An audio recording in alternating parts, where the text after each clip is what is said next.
Magandang araw sa inyo, Idol. Si George Quijano po ito, the Carlone Expert. Again, nandito na naman tayo sa Isuzu Commonwealth dealer na madalas po tayong gumawa ng content reviews. At dito rin po tayo nagre-release ng mga bagong Isuzu vehicles. Alam ko marami sa inyo dyan ay negosyante. At naghahanap po ng bagong truck para sa inyong negosyo. Or maybe naman isa po kayong politician na gustong bumili ng bagong truck dahil kailangan po ninyo sa inyong pangangampanya. Pwede ninyong pangsakay ng inyong mga followers, di ba? Yung mga supporters po ninyo. Ayan, pwede mga ka-idol. At tamang-tama, nandito yung aking kaibigang ahente na si Sir Anthony Hoya. Ayan, idol, kung sakaling kayo po ay malapit sa areang ito, along Quezon City, or maybe somewhere in Caloocan, pwede po kayong mag-drop by dito. Pwede po kayong mag-ask ng test drive to any Isuzu vehicles. So right now, ipifeature po namin ang isa sa magandang truck po namin. At most requested ng ating mga customer is yung cab-in chassis na truck natin. Okay? Idol, anong modelo ito nasa likod natin?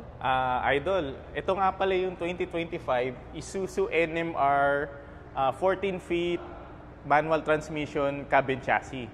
Idol. Ayan. So, cabin chassis meaning ulo tsaka yung kanyang frame. Frame, yeah. Ayan. So, bakit ganun, Idol, ang binibenta namin ngayon? Kasi meron tayong mga customers na gusto nila i-customize yung body. Tama, brother. According to their need sa kanilang negosyo. Ayun.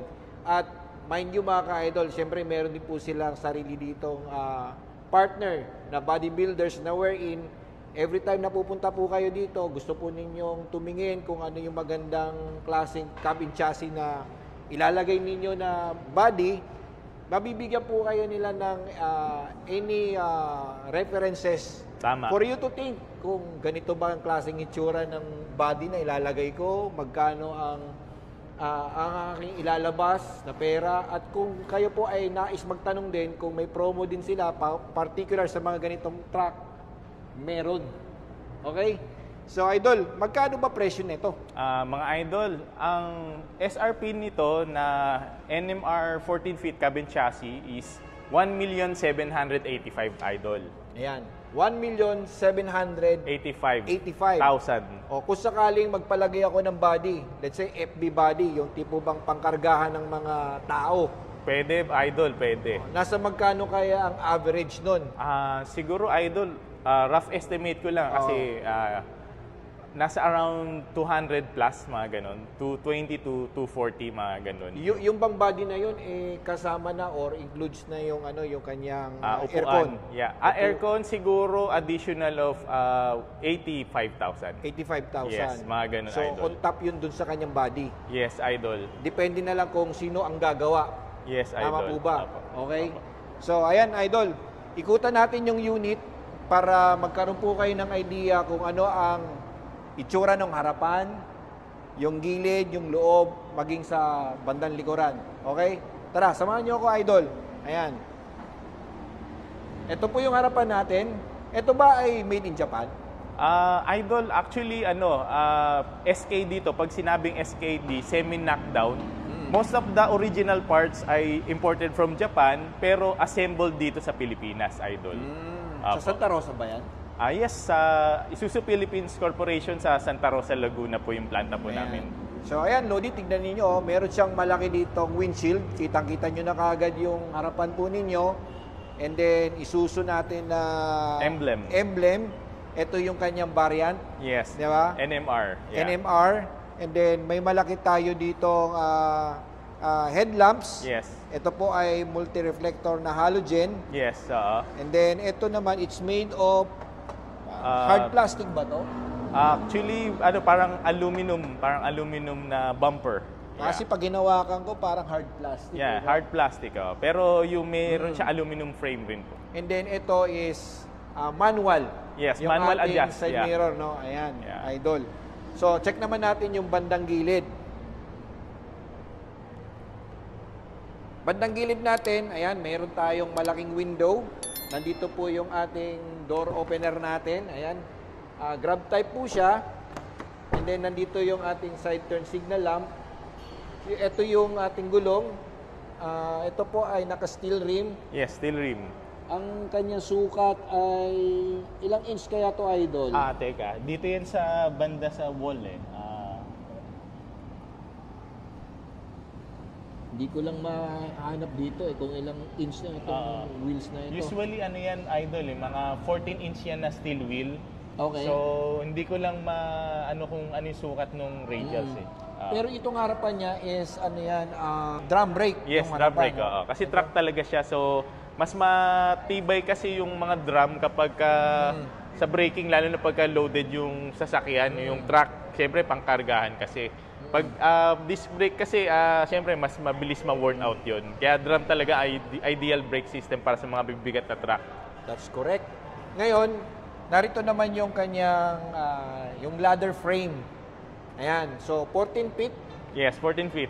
Pwede pa ba akong mag-extend kung sakali na medyo mahaba yung papalagay kong body? Actually, brother, ang allowable lang ng planta na extension is 1 foot lang. Kung halimbawa, drop side construction hardware, 14 feet tong chassis, so maximum lang na 15 feet na haba ng ng body. Pwedeng i-extend. Yes, oo. Maximum 15 feet, so 1 foot lang yung dinagdag dun sa pinaka bedliner niya. Oo.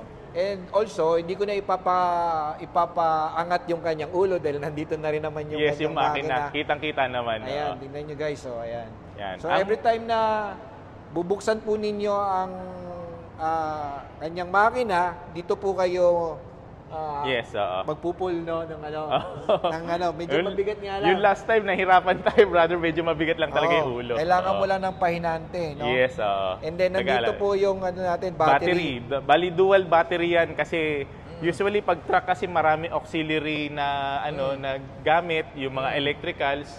So mas tumatagal lang baterya kung dalawa talaga siya. Para hindi maubusan ng power supply. Kung sakali namang drop side ang inyong pinagawa, ito, ipa-customize nyo na rin po ito na palagyan mo ng lock. Para hindi manakaw. Oo, yung bakal. And then, ito naman yung kanyang fuel tank. Ilang capacity kaya? Idol, usually nasa 100 liters. Okay, 100 liters yung kanyang fuel tank capacity. Yes, Ayan. And then, narito yung kanyang suspension, yung molly niya. Yes. At kung sakaling medyo heavy loads po ang ikakarga po ninyo at nais po ninyong mag-additional ply, yes, according to him, pwede naman. Pwede naman. Pwede so, naman. Mga ilang ply? Isang ply lang? Isang ply lang usually. Ayan. Kasi ito, meron tong minimum na 2.5 tons capacity. So, pagka sinasagad mo araw-araw yung biyahe ng truck mo, mas maganda, advisable talaga magpadagdag kahit isang lip spring. Okay. So, guys, yung ganitong klaseng unit ay nakadepende po sa klase ng inyong negosyo. Yes. Kung kayo po ay magugulay, Tama.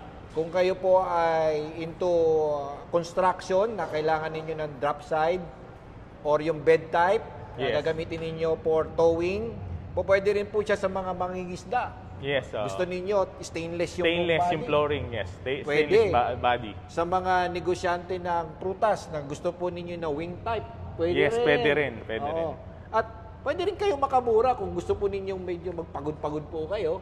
Kayo maghanap ng inyong supplier ng body, pwede rin yun, Idol. Ito lang ang bibilihin ninyo.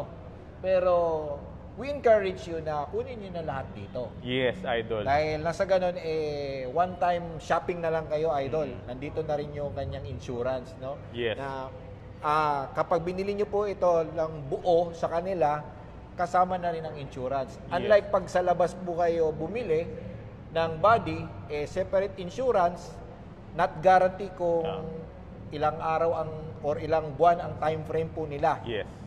Gaano kahaba ang pila. Yes. Actually, Idol, bukod sa insurance, yung warranty niyan, kung sa amin nila papagawa, at least kami na lang yung kausap niya. Pag kami claim dun sa body, o halimbawa, meron imperfection dun sa production, mabilis kami kausap, madali namin matutugunan yung problema kung may kailangan i-claim sa warranty. Ganun lang, Idol. Lalo na kung ito ang ahente ninyo. Aalagaan po namin kayo. Ito, kapag ang kausap nyo na ahente, matik, may sagot kagad. Siya yung ahente na hindi nagsisin mode. Once Yes. na nakita yung message nyo, sagot kagad Sagot yan. kagad, oo. Kaya nakakahiya kung na-approve po kayo, ililipat pa ninyo sa iba. Sa iba, tama. At sa akin. Okay, Idol, pakita na natin yung loob ng ating Okay. truck. Ayan. Ito, sasakay ako, Idol, ah. Ayan. Oh, guys, tignan niyo gaano ka-premium ang ating truck. Kaya kung kayo po ay into buying ng truck at sometimes hindi natin maiwasan na iniisip din natin, mag-second hand na lang ako, yung tipo bang nasa Subic. Tingnan nyo naman yung interior niyan, guys.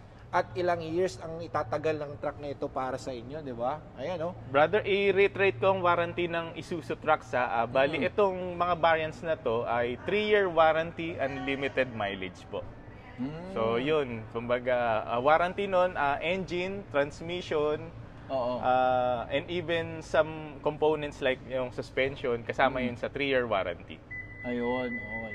So, interior-wise, it's ayan, very premium yung ating mga plastic. Power na rin po yung ating windows. And ito yung ating Door handle. door Door handle, opener. door opener. Ayan, ito yung handle natin. At anong lagay nito? Coins? Coins, yes. O Coins kaya natin. ito, lagayan ng RFID card. Yan, para Ayan. madaling dukutin ng driver. Ayan, kitang-kita nyo naman, Idol, na napaka-spacious po niyan. And marami din tayong pockets para paglagyan Yes. po ninyo ng inyong mga notebooks. Ayan, kung Yes, meron po ito. kayong mga customers po dyan na kailangan ninyong tignan ang inyong mga records. Diba? Normally naman, Yes. kapag mga delivery truck, may mga records po yan. Yes, mga bukod sa service records, yung mga delivery records, yung mga collection, etc. Oh, anyway, Idol, ilan ang horsepower nito? Idol, ang horsepower nito is nasa around 120 PS. 120 20. PS. Yes. Yung torque ang malakas nito. Yes, mga parang 36 kg per Newton meter. And then ilang speed kaya to, Idol? Bali 5-speed manual transmission with ang reverse nito baligtad yung reverse European. nito European, yung Nasa front. Oo, ayun. Tingnan nyo, guys, tingnan nyo, sa height niyang yan, napaka-spacious. At sasampa pa ako doon sa gilid para makita po ninyo. Ayan, tignan nyo maigi, guys. Ayan, napakaluwag po dito. It can accommodate up to 3. Bali driver bilang then dalawang Pahinante. bilang Isang katulong yaya. Pwede rin. Baka pati yung alaga. Alaga, ayan.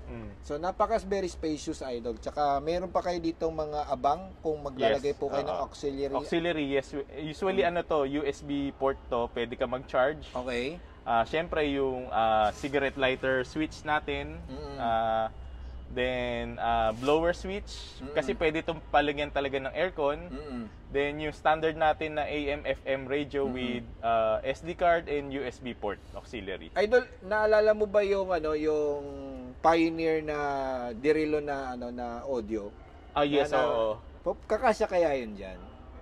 Siguro kasi yung originally yung mga sinaunang Isuzu Elf, ganun yung mga unang mga radyo. Siguro kung meron pang aftermarket na May nabibili. nakikita pa kasi ako sa sa marketplace. Sa marketplace. Siguro, pero na yun, hindi na covered ng planta yung warranty nun. So, separate warranty nyo na lang sa stereo. Ayan, mayroon pa pala dito lagayan ng cup holders. Cup holders. Siyempre, malalayo yung mga dinideliveran ng mga driver pahinante. Yan, tingnan nyo, guys, pakita ko sa inyo yung kanyang yung kanyang manual shifter niya. Yan. Ayan, nandito naman yung ating pedal. Ayan, see? Okay. And pwede ka pang maglagay dito ng ng backpack. Kasya naman dito. Siguro. Hindi pa naman kasi ito nakasagad, Idol, so yun. Usually, pagka mahaba yung paa, syempre sasagad. Pero kung maliit lang naman, pwede pang siksikan na backpack. And then also, medyo maliit nga lang yung kanyang rear view mirror. Pwede po kayong magpalagay extender. ng Di ba nabibiling extender na salamin? Pwede kaya naman. dashcam. Kunin yes. nyo na rin kay The Carlone Expert. At kung sakali namang ipinancing ninyo, baka naman ilibre na. Kaya mga idol, kayong mga followers ni The Car Loan Expert, mag-course through lang kayo kay George. So pagka natuloy yung benta, bibigyan kayong libreng dashcam. Libre ha. Libre. Financing, hindi Financing. cash. Yes. Ayan. Basta every time makita po ninyo ang dealer na ito, Along Commonwealth, Isuzu Commonwealth, hanapin nyo na kagad si Anthony Hoya. Tapos sabihin nyo, #The Car Loan Expert, napanood ko po ang inyong vlog. That's why nag-reach out po ako sa inyo, pumunta ako dito. Baka may offer po kayong magandang promo para sa amin. Yes. Okay, hindi lang yan particular sa truck but also to all Isuzu vehicles. At mas maganda, magpa-reserve na rin po kayo dahil para mas mabilis po yung prioritization ng inyong sasakyan. Sasakyan, tama. I-course through nyo sa akin para kami mismo ang magbigay sa iyo ng magandang service. Yung kumbaga, sabihin na natin, impeccable service. Yes, Ayan. tama. Okay, so again, thank you for watching kay The Car Loan Expert. Huwag niyo pong kalimitan ng aking kaibigan dito. Okay, ilalagay ko po yung kanyang number. Sakaling gusto po ninyo mag-reach out sa kanya or mag-test drive. Thank you for watching kay The Car Loan Expert.